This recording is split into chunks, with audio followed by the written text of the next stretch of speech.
चाणक्य जी ने कहा था कि साम दाम दंड भेद सब आना चाहिए एक राजा बनने के लिए। और अगर आप लोग को टॉप कॉलेज में आना है ना, तो आपको हर एक रास्ता बताना चाहिए। हाय गाइस, मुझे Sharma, graduate from Shriram college of commerce Delhi university, और मैं 5 साल से वीडियो बना रहा हूँ। हर एक स्टूडेंट को गाइड करता हूँ। 1000 प्लस सिर्फ एसआरसीसी में एडमिशन करवाया है। और मैं आपको गारंटी देता हूँ, ये कोई ऐसा हवाबाजी में वीडियो नहीं है, ये पूरा तुक्का स्ट्रेटेजी है। साइंटिफिक वे बताऊंगा ताकि आप लोग जब फंस जाओगे ना, तो उससे कैसे बाहर निकलना चाहिए। देखो नॉलेज, देखो मैं आपको बोलता हूँ, एसआरसीसी का नॉलेज, हिंदू, हंसराज, सबका जो स्टूडेंट्स रहता है ना, नॉलेज सबके पास सेम रहता है। कौन बीट करता है, एंड दैट इज स्मार्टनेस। एक राजा तभी बन पाता है, देखो उसके जो सबऑर्डिनेट्स रहते हैं ना, सबके पास एक्सट्रीम नॉलेज रहता है अपने फील्ड में, लेकिन उसको मैनेज करना आना, उसको स्मार्टनेस को खेलना, वो राजा के पास आता है। और आप लोग एक सही प्रोटेक्शन करके, हर एक एग्जाम आपका वॉर जोन है, हर एक क्वेश्चन आप पे फेंका हुआ तीर है। तो ये मान लेना कि जब भी आपको लग रहा है ना कि मैं इसमें टैकल कैसे करूं, बस ये 8 स्ट्रेटेजी फॉलो करना जो मैं आपके साथ शेयर करने वाला हूं। और बहुत ध्यान से सुनना, मैं आपको हर एक स्टूडेंट का जो गलती करते हैं, हर एक स्टूडेंट जो आपको प्रिडिक्शन करके सही पहुंचता है, क्या वो प्लेटफॉर्म है, मैं अपना सीक्रेट खुद का बताऊंगा। तो बहुत ध्यान से देखिएगा। सबसे पहला चीज तो ये, मैं इस प्लेटफॉर्म पे ना, इस चैनल पे मैं आपको वादा करता हूं कि हाथ पकड़ के आपके एसआरसीसी में एडमिशन करवाऊंगा। दूसरा, आपको मैं ये वादा करता हूं कि आप लोग का सारा एडमिशन प्रोसेस इजी में करवाऊंगा पूरा, आपको कोई दिक्कत नहीं आएगा और बहुत ज्यादा आसान से हो जाएगा। सीए कर रहे हो, हम सीयूटी में कर रहे हो, कॉलेज देखो, I work as a business analyst at Paytm, India का सबसे बड़ा प्रोजेक्ट एनसीएमसी, उस पे काम किया हूं मैं। और उसके बाद I work as a senior associate at Deloitte. तो मैं हर एक इंटर्नशिप कौन सा होता है, कैसे स्किल सीखना चाहिए, कहां सीखना चाहिए, कैसे आप स्किल एक्वायर कर सकते हो एज अ कॉमर्स स्टूडेंट, और सीए अगर कर रहे हो उसके बारे में सब चीज यहां फ्री में प्रोवाइड करता हूं। तो प्लीज चैनल को सब्सक्राइब कर दीजिएगा और लाइक कर दीजिएगा वीडियो को। देखो यहां पे आपको सब चीज फ्री में प्रोवाइड करता हूं। मुझे पता है आप यंग और उज्जवल हो मेरे, तो इसीलिए मैं सारा चीज फ्री में प्रोवाइड करता हूं। बस चैनल को सब्सक्राइब करके रखना है। स्टार्ट करते हैं इस वीडियो को। सबसे पहला चीज ये, जब भी आप एग्जाम हॉल में जाओगे ना, ये मान के चलना कि उस एग्जाम हॉल में मेरे से बेटर कोई नहीं है। ये आपको बोलना पड़ेगा। देखो आपके पास नर्वसनेस आएगा, एंग्शियस होगे, या फिर आप कुछ भी प्रॉब्लम करोगे, बस आपको खुद से बोलना है कि यू आर द बेस्ट, आपसे बेटर कुछ नहीं है। ये कॉन्फिडेंस बिल्ड करना होगा, क्योंकि सारा चीज ना कॉन्फिडेंस किल कर देगा। मतलब अगर आपके पास कॉन्फिडेंस आ जाएगा ना, आपका सारा नर्वसनेस, आपका, अगर आप नहीं भी पढ़ते हो फिर भी आप राइट करके आ जाओगे। ये कॉन्फिडेंस क्या होता है, ये पॉजिटिवनेस से आता है। तो ये खुद से रोज बोलते रहना कि I am the best, I can do it, I will achieve it. और इसलिए मैं आपको बोलता भी हूं कि कमेंट में लिखो I can and I will. मेरे लिए नहीं, अपने लिए लिखो। ये मैनिफेस्ट करो कि भाई आप टॉप कॉलेज में जाओगे। तो सबसे पहले बिल्ड योर कॉन्फिडेंस। बिल्ड करने के बाद जब कॉन्फिडेंस बिल्ड हो जाएगा ना, खुद से बोलते रहोगे ना, तो पॉजिटिवनेस आते रहेगा। नेक्स्ट आता है, यहां से आप बहुत साइंटिफिकली दिमाग लगाना, जो भी मैं बोल रहा हूं बहुत साइंटिफिकली नोट करना, और इसको अभी से प्रैक्टिस करना चालू कर दो। देखो वॉर में जाके तीर चलाना नहीं सीख सकते, आपको वहां पे तीर चलाना आता होना चाहिए और पूरा सटीक लगना चाहिए। तो उसीलिए अभी प्रैक्टिस करना चालू कर दो। दूसरा चीज ये, कैसे प्रैक्टिस करोगे और कौन सा आर्ट स्ट्रेटेजी है, जो मैं पूरा लिख के लेके आया हूं और बहुत साइंटिफिक वे भी है। तो कैसे आपको प्रैक्टिस करना है, सबसे पहला चीज तो ये कि भैया आप लोग को मैक्सिमम से मैक्सिमम 10 क्वेश्चंस में ही अप्लाई करना है। देखो अगर आप लोग 10 क्वेश्चन से ज्यादा में अप्लाई करोगे तो कैलकुलेशन बिगड़ जाएगा, आप लोग का नेगेटिव में भी जा सकता है। तो बहुत ध्यान से मैक्सिमम टारगेट रखना कि मैं तुक्का स्ट्रेटेजी 7 क्वेश्चंस पे ही अप्लाई करूंगा, 7 to 8, मैक्सिमम से मैक्सिमम 10 तक। और इसीलिए ये स्मार्ट स्टूडेंट्स भी करते हैं, क्योंकि अगर आप लोग लेट्स सपोज आप 6-8 क्वेश्चंस अटेंड करते हो तुक्का से, मतलब एकदम प्योरली तुक्का से 8 क्वेश्चंस को अटेंड करते हो, उसमें से सिर्फ 2 राइट हो गया ना, तो 10 नंबर बढ़ जाएगा। और 6 गलत हुए तो भैया -6 कर लो, तो एडिशनली 4 आपका नंबर बढ़ गया। अगर आप 10 में से सही ये तुक्का नहीं लगाते, प्रेडिक्ट नहीं करते, तो 10 का 10 गलत हो सकता है या फिर 0 मिलता। तो भैया इसीलिए बोलता हूं ये तुक्का स्ट्रेटेजी बहुत ज्यादा मैटर करेगा। अब कैसे आपको अप्लाई करना है, सबसे पहला आता है एडवांस्ड एलिमिनेशन मेथड। देखो सबको बोलेंगे कि भाई एलिमिनेशन मेथड करना चाहिए, लेकिन यहां पे मैं बोलता हूं एडवांस्ड एलिमिनेशन मेथड। अब ये एडवांस्ड एलिमिनेशन मेथड होता क्या है, देखो आपके पास 4 ऑप्शन रहेगा, 4 ऑप्शन में एक आंसर सही है। मतलब प्रोबेबिलिटी में देखा जाए तो 25% प्रोबेबिलिटी है कि आप आंख बंद करके टिक करोगे तो 25% प्रोबेबिलिटी है कि आप सही हो सकते हो, लेकिन 75% चांसेस है कि आप गलत होगे। तो भैया आपको प्रोबेबिलिटी को रिड्यूस करना है। अब वो कैसे करोगे, सबसे पहले एक ऑप्शन को एलिमिनेट करो। जैसे कि 4 ऑप्शन लगेगा ना, 4 ऑप्शन को तो आपको एक समझ आ जाएगा कि ये तो बिल्कुल नहीं हो सकता, तो इसको तो क्रॉस कर दो, प्रोबेबिलिटी बढ़ गया। नेक्स्ट आता है, अगर आप अंदर आंख बंद करके बस एक बार इंट्यूशन को पूछोगे, अपना आंख बंद करके लगेगा कि भाई ये तीसरा ऑप्शन में तो मुझे नहीं लगता कि तीसरा ऑप्शन सही हो सकता, एक ऑप्शन आप अगर हटा दिए तो बस आपके पास 2 ऑप्शन बताएं, that is probability of 0.5 and 0.5। अब इसमें एडवांस क्या है, सेकंड पॉइंट बताता हूं इसमें एडवांस क्या है। Second point is the only thing that is intuition. अब देखो आप आपको ना लोकेट करना आना चाहिए। अब आप पूछोगे कि भैया इसमें एडवांस क्या है। सबसे पहले बात तो ये कि सीयूटी पेपर सेट कैसे करता है, 3 कैटेगरी में सेट करता है। एक जो बहुत ईजी रहेगा, 5 से 10 क्वेश्चन ऐसे रहने वाले हैं जो बहुत ईजी रहेगा, डायरेक्ट क्वेश्चन रहेगा। दूसरा आपका कॉन्सेप्चुअल अंडरस्टैंडिंग सेट करेगा, कैटेगरी 2 है। और कैटेगरी 3 जो मोस्ट इंपॉर्टेंट है, ट्रैप सेट करता है। अब देखो कैटेगरी 1 और कैटेगरी 2 अगर आप थोड़ा सा मेहनत करोगे तो हो जाएगा, लेकिन एसआरसीसी क्रैक करने के लिए आपको ट्रैप समझना आना पड़ेगा। तो भैया तुक्का, अगर आप कॉन्सेप्चुअल और इजी क्वेश्चन में तुक्का लगा रहे हो तो नहीं चलने वाला, ट्रैप में लगाना पड़ेगा। तो भैया आपको कैसे सेट करना है, सबसे पहला चीज तो ये कि देखो आपको मैं एक बार एक छोटा सा ब्रेक लेके आपको ये बता दूं कि आपको सबसे पहले इजी क्वेश्चन जो डायरेक्ट क्वेश्चन आता है उसको 10 मिनट के अंदर सॉल्व करना है, 10 से 15 मिनट्स के ऊपर नहीं जाना चाहिए। फिर जो आपके पास नेक्स्ट कैटेगरी आता है दैट इज थोड़ा सा कॉन्सेप्चुअल क्वेश्चंस जो रहता है उसको आपको 20 से 25 मिनट देना है। और उसके लास्ट में आपको आता है कि भैया आप लोग को ट्रैप जो क्वेश्चंस रहने वाला है वो 5 से 10 क्वेश्चंस अगेन ट्रैप्स का रहता है, ट्रैप क्वेश्चन रहता है, उसमें भी आपको लास्ट के 10-15 मिनट ही देने हैं। तो भैया इसको ऐसे आपको सेटल करके चलना है अभी से। अब आपको कैसे, तो एडवांस क्या है, एडवांस एलिमिनेशन क्या है, सबसे पहले ना आंख बंद करना, आंख बंद करके बस इतना सोचना कि कौन सा चैप्टर से आया है। लेट्स सपोज आपको price and demand, supply and demand से आया है क्वेश्चन, आंख बंद करना है, बस लोकेट करना है कि हाँ मैंने ये पेज में ऐसे पढ़ा था, ये पेज में ऐसे पढ़ा था। अगर आप एक ऑप्शन ऑलरेडी एलिमिनेट करके रखो, 3 ऑप्शन है, बस आपको पेज पलट के देखना है, आपका दिमाग ना रिकॉल करना चालू करेगा। आप एक सिग्नल भेजोगे, साइकोलॉजिकल सिग्नल भेजोगे अपने दिमाग को कि भाई रिकॉल कर, रिकॉल कर, रिकॉल कर। आपको एग्जैक्ट आंसर नहीं याद आएगा, लेकिन आपको समझ आएगा कि भाई हाँ मैंने ये पेज में पढ़ा था, राइट पेज में पढ़ा था ये ऑप्शन, लेकिन इस चैप्टर से पढ़ा था और इसका हेडिंग ये था। अगर आप इतना कर लिए ना, मैं आपको दिल से बोलता हूं, आपको अंदर से आवाज आएगा कि ये तीसरा ऑप्शन तो नहीं है, बस 0.5 और 0.5 का खेल रह जाएगा और आपको सही करके आना है। 0.5 में आपको बस उतना में तुक्का लगाना है कि भाई हाँ ये प्राइस तो भैया इसमें प्राइस में लग सकता है, डिमांड बढ़ने से प्राइस बढ़ेगा, बस इस पे तुक्का लगाना है। That is third option is the main thing. Third option में आपको याद करना है कि आपको कौन सा चैप्टर से पढ़ा था।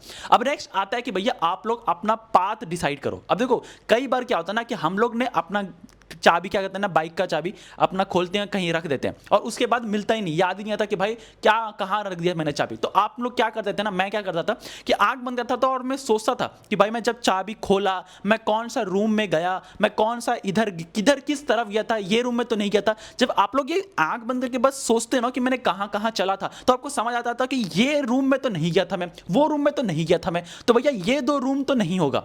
तो भैया आंख बंद करके ना बस रास्ता खोजो। जब आप पढ़ रहे होगे बस अपने दिमाग को बोलो चैप्टर्स को, ये सेकंड मेथड बोल रहा हूं कि भाई जब आप पढ़ रहे होगे तो भाई आपको बस रास्ता खोजना है कि भाई मैंने किस तरीके से रास्ता बनाया था अपना, इधर तो मैं नहीं गया था, इधर तो नहीं गया था। इससे क्या होगा ना, एलिमिनेशन में और भी हेल्प हो जाएगा। थर्ड आता है, third is the best thing and that is intuition. आप में से काफी लोग क्या होता है ना, मेरे साथ भी ऐसा बहुत होता है ना, जब मैं पहला बार क्वेश्चन पढ़ता हूं ना तो लगता है, पहले बार लगता है कि हाँ ये राइट आंसर है, और उसके बाद मैं ज्यादा क्या करता हूं ना, अंदर चल जाता हूं, उसके बाद मैं रब करके दूसरा ऑप्शन टिक कर देता हूं, और जब मैं आंसर चेक करता हूं तो पता चलता है कि जो मैंने फर्स्ट में टिक किया था वही सही है। तो भैया अगर आपको क्लैश आ रहा है ना, इंट्यूशन आपको क्या बोलता है, आपका पहला थॉट क्या आया था। कई बार ये बहुत बड़ा साइंटिफिक रिसर्च हुआ था कि जब हमारा माइंड सबसे पहला पढ़ता है ना और सबसे पहले रिएक्ट करता है, उसका सबसे पहला राइट आंसर ही निकलता है और हमारा माइंड ऐसा ही काम करता है। लेकिन जब हम लोग कुछ ज़्यादा ही उंगलीबाजी करते हैं, ज़्यादा ही अंदर घुस जाते हैं ना, उस मतलब अंदर घुसने की कोशिश करते हैं ना, तो हम रब करके दूसरा गलत आंसर पर टिक कर देते हैं। और ये एग्जामिनर भी चाहता है कि आप ये करें, आपका माइंड के साथ ऐसे ही खेलता है। तो भैया फॉलो योर इंट्यूशन। अगर आपको 2 कंफ्यूजन लग रहा है कि भाई ये दोनों में कंफ्यूजन है, ये दोनों में मेरा इंट्यूशन नहीं मार रहा, तो जो पहला थॉट आया था ना, जो पहला आपका सोच आया था माइंड में कि भाई ये सही हो सकता, तो भाई उसको आप टिक करके आ जाना और आप घर में आके देखना और सेलिब्रेट करना कि भाई हाँ मैंने सही कर दिया, क्योंकि 90% चांसेस ऐसा रहता है कि वो सही ही होता है। अब आप लोग अपना मान के चलो, आप जैसे बड़ा भाई है, आपका छोटा भाई या बहन जो भी रहेगा, जब आप उसका एमसीक्यू सेट कर रहे होगे ना, ये थर्ड स्ट्रैटेजी बोल रहा हूं, जब आप उसका एमसीक्यू सेट कर रहे होगे ना, तो आप 4 ऑप्शन दोगे, ABCD। आप ए हमेशा से गलत दोगे, क्योंकि ए का कोई मतलब ऐसा लगता है कि पहला ऑप्शन दे देगा ना तो टिक कर देगा, उसके बाद आप सही दोगे या फिर उसके बाद सही दोगे। ये पूरा ऑप्शंस जितना भी एमसीक्यू कंडक्ट होता है पूरा वर्ल्ड वाइड में, पूरा वर्ल्ड बोल रहा हूँ, ये साइंटिफिक प्रूफ है कि पूरा वर्ल्ड में मैक्सिमम से मैक्सिमम जो रहता है वो सबसे पहला चॉइस रहता है सी, सेकंड रहता है बी। मतलब बी और सी में ही सबसे ज्यादा करेक्ट आंसर आपको मिलेगा। अगर आप लोग कोई भी क्वेश्चंस एमसीक्यू अगर सॉल्व करो ना, अभी से देखना, एक पैटर्न नोटिस करना कि भाई बी और सी ये दो ही ऑप्शन है जिसमें से मैक्सिमम आंसर आती है। मतलब मैं बहुत ज़्यादा इसको रिसर्च कर चुका हूँ, खुद से भी देख चुका हूँ, और जब भी सॉल्व करता हूँ ना मैं एग्जाम्स कुछ भी, तो देखता हूँ बी और सी में सबसे ज़्यादा पैटर्न बन रहा है। तो अगर आपको लगता है ए और डी, बी या डी, तो भैया डी को एलिमिनेट कर दो, ए को एलिमिनेट कर दो, बी और सी में से दोनों में से एक राइट आंसर हो सकता है। ये बहुत ज़्यादा आपको वाइल्ड गेस करना पड़ेगा, बट हाँ ये वर्क करता है, मेरे साथ भी वर्क किया हुआ है। नेक्स्ट आता है कि भैया ऑल ऑफ द अबव और नन ऑफ द अबव। अब देखो मैं आपको सीरियसली ऑनेस्टली बोल रहा हूँ, अगर आप लोग बहुत ध्यान से देखोगे ना जब आप क्वेश्चन सॉल्व करोगे, 90% चांस ये रहता है कि all of the above is the right answer, और सिर्फ 10% चांस रहता है कि none of the above is the right answer. मतलब आपको 90% ये चांस रहेगा गलत होने का कि अगर आप नन ऑफ द अबव किए तो भैया प्लीज मेक श्योर करिएगा कि आप ऑल ऑफ द अबव को एक बार जरूर से देखें और नन ऑफ द अबव को बिल्कुल ना देखें। तो भैया ये दो ऑप्शन में जरूर से खेलना कि भाई नन ऑफ द अबव तो नहीं हो सकता, ऑल ऑफ द अबव ज्यादा चांसेस होने का। ये नेक्स्ट स्ट्रेटेजी था। अब नेक्स्ट जो बहुत इंपॉर्टेंट बोलने वाला हूं एंड दैट इज कि भैया अगर आप लोग को लगता है इजी और कॉन्सेप्चुअल क्वेश्चंस में दो ऑप्शन ऐसा रहता है, जैसे कि चार ऑप्शन है, चार ऑप्शन में ना एक आंसर तो ऐसा रहेगा, एक ऑप्शन तो ऐसा रहेगा जो कि बिल्कुल ही अलग है, तो भैया उसको तो एलिमिनेट कर दो। दूसरा आता है जब आप लोग देखोगे ना, ये प्रैक्टिकल क्वेश्चंस में रहता है, ये काफ़ी सारे एमसीक्यूज जो मैथ्स का रहता है, अकाउंटेंसी में रहता है, इसमें एक जगह रहता है 2 और एक रहता है -2। तो इसमें क्या होता है ना, एग्जामिनर कंफ्यूज करना चाहता है आपको कि एक +2 है एक -2 है, तो इस दोनों में से एक ही हो सकता है। ये सच बोल रहा हूँ भाई, एग्जामिनर +2 और -2 में खेलने का कोशिश करेगा, तो प्लीज़ मेक श्योर करना कि आप दोनों में से एक सेलेक्ट करो। और ये बहुत ज़्यादा लॉजिकल है, क्योंकि हर आप भी चाहते हो कि जब आप सेट करोगे पेपर तो मैं पॉइंट्स का खेल कर दूं, माइनस और प्लस का खेल कर दूं, इसी से मैक्सिमम क्वेश्चन चेंज हो जाती है। और एक बार याद रखना, एक बोनस पॉइंट दे दूं, ऑप्शंस को बहुत अच्छे तरीके से पढ़ना और क्वेश्चंस को भी अच्छे तरीके से पढ़ना। बोलता आप ये भैया ये क्या बोल रहे हो, ये तो मुझे पता है। बहुत बार क्या होती है, को ऑप्शन में क्वेश्चन में नॉट लिखा रहता है, मतलब demand and supply does not लिखा रहता है, डज नॉट डिपेंड ऑन, और आप लोग नॉट को पढ़ना भूल जाते हो, आप लोग डायरेक्ट समझते हो कि डिपेंड्स ऑन और उसमें से एक क्वेश्चन सेलेक्ट कर देते हो। ये मत करना, नॉट इट डजंट नॉट, मतलब ऐसे करके अगर ऑप्शन आ रहा है तो बहुत ध्यान से इसको पढ़ना। नेक्स्ट आता है, next is a very good strategy जो मैं आपका फॉलो करता हूं एंड दैट इज सॉल्व करो। बोलेगा भैया पागल हो गया क्या, ये सॉल्व करो तो मुझे भी पता है, सॉल्व क्या करना है। आपको सही बोलता हूं, ये मैक्सिमम से मैक्सिमम प्रैक्टिकल क्वेश्चंस में अटेम्प्ट करना। 4 ऑप्शन दिया रहेगा, जैसे मैथ सॉल्व कर रहे हो, रेशियो एंड प्रोपोर्शंस ले लो, 4 ऑप्शन दिया रहेगा, आपको पता है कि चारों में से एक ऑप्शन सही है, तो आप ना चारों ऑप्शन को क्वेश्चन में पुट कर दो। इससे क्या होगा ना, आपको समझ आ जाएगा कि भाई ये ऑप्शन तो नहीं होगा, जब आपको आंसर नहीं निकलेगा कहीं फंस जाओगे। ये ना उल्टा हो गया, मतलब आप समझ लो कि भाई आपके पास इंटीग्रेशन डेरिवेटिव्स का क्वेश्चन है, क्वेश्चन में इंटीग्रेशन पूछा है, इंटीग्रेशन ऑफ x क्या होता है, इंटीग्रेशन ऑफ 2x क्या होता है, आप डेरिवेटिव करके आ जाओ चारों ऑप्शन को।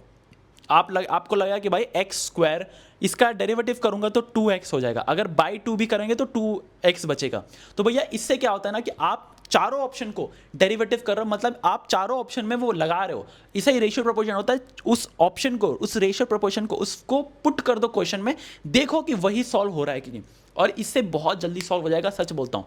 मतलब ऐसे ऐसे जब ऑप्शंस होता है ना, जैसे कि पहला ऑप्शन, जैसे कि केस बेस्ड सिनेरियो हो गया, केस क्वेश्चन पूछा है मैथ्स में, तो पहला और दूसरा क्वेश्चन सेम रहता है, तो आप दूसरा फर्स्ट ऑप्शन को भी सेकंड में पुट कर सकते हो। ऐसा भी होता है बहुत बार कि पहला कुछ पूछा, उसके बाद सेकंड कुछ पूछा, तो आप क्या करो, पहला का चारों ऑप्शंस को उठा के सेकंड में डालते रहो, देखो दोनों लिंकिंग कर रहा है कि नहीं, लिंकेज बन रहा है कि नहीं। इससे क्या होगा ना, आपका दोनों ऑप्शन सही हो जाएगा। ये बहुत ज़्यादा मैंने ट्राई किया और बहुत जल्दी मेरा सॉल्व भी हो गया। अब मैं सॉल्व करने जाता पूरा इक्वेशन को तो ज़्यादा टाइम लगता, दैन मैं डायरेक्टली ऑप्शन पुट कर रहा हूँ, सेकंड में डाल रहा हूँ, देख रहा हूँ लिंकेज बन रहा है कि नहीं, बन रहा है, डायरेक्ट टिक करके आ गया और राइट हो जाता है। Last but not the least अपना सीक्रेट बता रहा हूँ, एक रिवील कर रहा हूँ अपना सीक्रेट, बहुत ध्यान से सुनना, बहुत इंप्लाई करना, इसे मतलब एग्जीक्यूट करना इसको।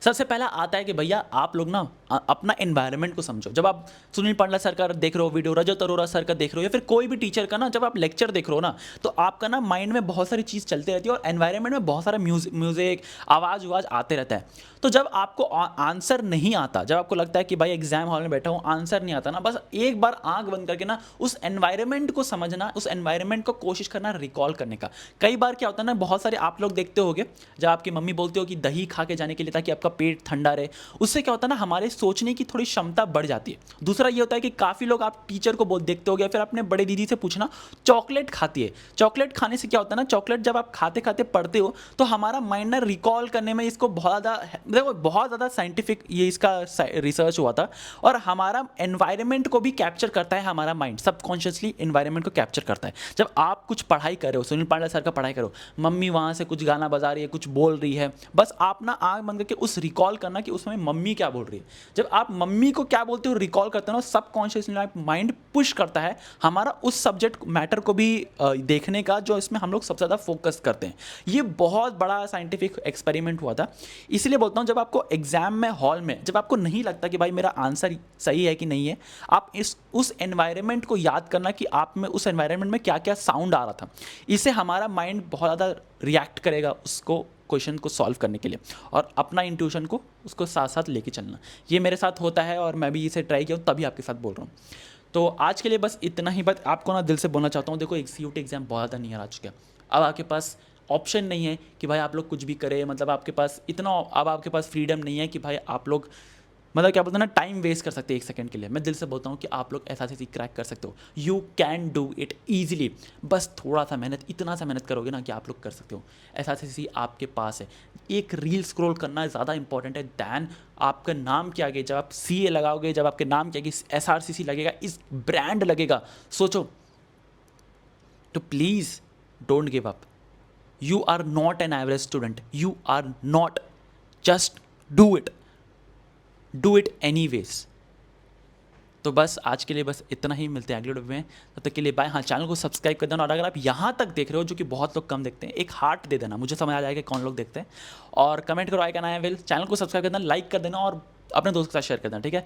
तो CUT के लिए ऑल द बेस्ट। ये रहा मेरा लास्ट वीडियो CUT का, बट आई होप कि आप जल्दी से क्लियर करो, और मैं भी SRCC आऊँगा क्लॉक टावर के सामने, ठीक है। मिलते हैं अगले वीडियो में।